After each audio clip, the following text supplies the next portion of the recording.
Spring is typically a fantastic time to buy and sell your home. It's usually the busiest time of the season where the most homes come on market. Well, for the first time in quite a few years, the market has shifted to be a buyer's market. A little bit more even, but favoring buyers. Why is this? Because nationwide, there's 50% more homes going to sale than there are buyers. So what does this mean for buyers? You're going to want to get ready to purchase. That means getting a full pre-approval, not a pre-qualification, not something through AI that you input information, you get pops out of an approval in 10 minutes.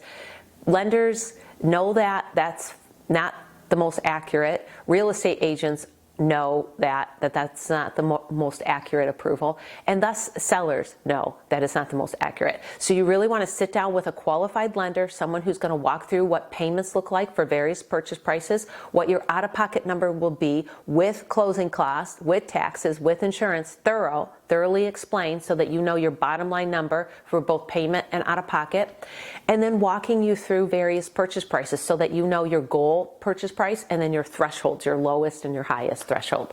So get pre-approved by a trusted lender. Second, you're going to want to keep your debt-to-income ratio in check without large purchases.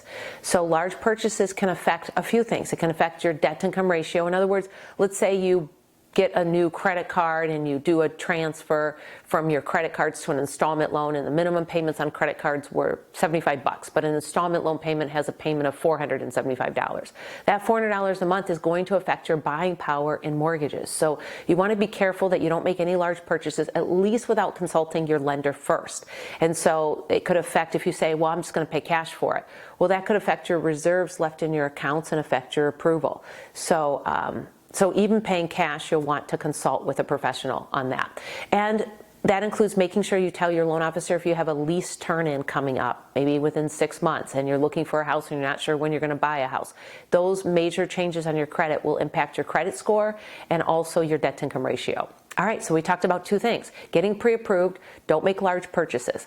The third thing is to examine your neighborhoods. Get a feel for the area that you want to live in and narrow that down. Maybe what you do is you look at property tax estimator websites to find out what the tax bases are in different areas so that you can define what your key area is.